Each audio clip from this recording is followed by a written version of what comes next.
Eh ben, notre époque, justement, drôle d'époque avec vous, Éric. On va parler de santé aussi. Bah oui, on va parler de santé, parce que il y a un nouveau rapport de la Cour des comptes qui croit à un retour quand même à l'équilibre en 2030. Alors. Oui. Alors, juste un petit tour du propriétaire, avant de parler de cet enthousiasme de la Cour des comptes pour le retour à l'équilibre en 2030 de la Sécu. Il faut savoir que l'objectif, pas très ambitieux, c'est de descendre cette année pour la branche maladie vieillesse sous les 20 milliards de déficit. Je sais pas si vous voyez, 20 milliards de déficit quand même, avec une dette de 150 milliards d'euros. Donc la Cour des comptes, oui Patrick, pleine d'enthousiasme, estime qu'un retour à l'équilibre budgétaire d'ici 2030 est possible. Alors, ni probable, ni certain, possible. Bon, ça veut dire quand même, d'ici 2030, qu'il faut réduire les dépenses de 4 milliards par an, à condition de faire des efforts ciblés sur 2 postes de dépenses majeurs. Le premier, évidemment les retraites.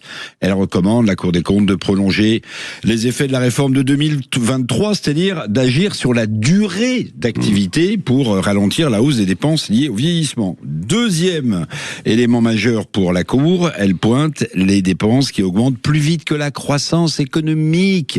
Elle propose de mieux maîtriser, on s'en doute, les soins de ville, l'hôpital, les médicaments.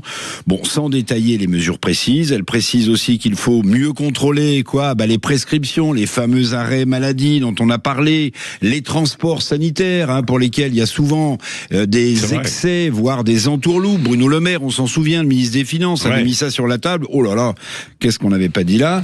Accélérer aussi le virage ambulatoire, c'est-à-dire écourter les durées d'hospitalisation. Améliorer les recouvrements des franchises, et puis, parce qu'il faut le mettre sur la table, Patrick, lutter contre la fraude, les abus, la fraude aux arrêts, aux soins, aux facturations. La Cour chiffre cette lutte contre la fraude à plusieurs centaines de millions d'euros par an. Alors, on connaît les constats, messieurs les experts de la Cour des comptes, c'est pas le premier rapport qu'on fait sur la Sécu, mais, faut le dire, l'action politique, qui en aura le courage, là, c'est bien difficile à enclencher. Est-ce qu'il y a de nouveau des remboursements qui sont à prévoir sur les médicaments? Parce que ça fait partie toujours des sujets concrets. Absolument. Alors, vous savez, chaque année, vous avez des réunions entre la sécurité sociale et la haute autorité de santé qui, comme on dit pudiquement, réévalue les médicaments insuffisamment efficaces. Quand vous dites réévaluer, ça veut dire qu'elles prennent la décision, la Sécu et la haute autorité de la santé, de dérembourser des médicaments. Chaque année, des médicaments sont déremboursés. Alors cette année, sans vouloir être extra lucide, on sait que certains anti-inflammatoires vont être déremboursés, que des compléments alimentaires qui sont pourtant prescrits par des médecins vont être déremboursés, puis aussi des médicaments plus légers, on connaît les marques, Réni ou Malox, rien n'est arrêté, mais on sait que cette année, encore, Patrick, des médicaments vont être déremboursés. Il y aura une réforme peut-être, mais ça c'est après l'élection présidentielle. Oui, oui. Espérons, parce que si vous voulez, je vous ai donné le chiffre quand même. 150 milliards d'euros de dette pour la Sécu, ça ne peut pas continuer comme ça.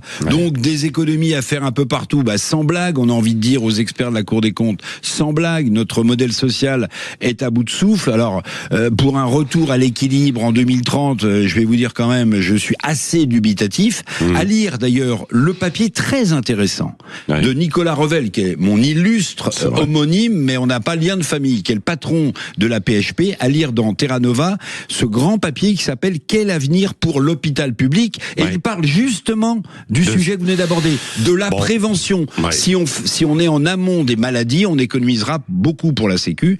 Puis un retour à l'équilibre, je vais vous dire en 2030, c'est basé sur quoi? C'est basé sur une croissance économique française à 1, voire à 1,5%. On n'y est pas. On est bien loin, on en est bien loin. Allez, notre modèle social devient infinançable, aussi parce que notre économie périclite.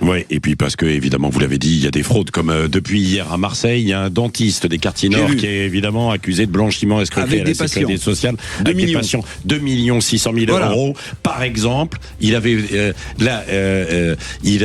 s'était aperçu que, une mutuelle s'est aperçue qu'il avait posé 35 couronnes sur un même patient. Il y avait comme un problème, évidemment. Et le patient n'avait plus que 4 dents, donc il y avait un problème. Jean-François Aquili, votre invité politique, bonjour. Ce sera Naïma Mouchou, la ministre des Outre-mer, qui nous parlera de la vie chère, du prix des carburants dans nos territoires, mais aussi de l'Assemblée qui s'apprête à abroger aujourd'hui le Code noir, figurez-vous. Ah oui, absolument, ça fait beaucoup causer. Qui n'a jamais été aboli, et avec la question des réparations aussi, puisqu'on parle d'argent public. Allez, tout à l'heure, 8h15. Dans un instant, Régis Maillot.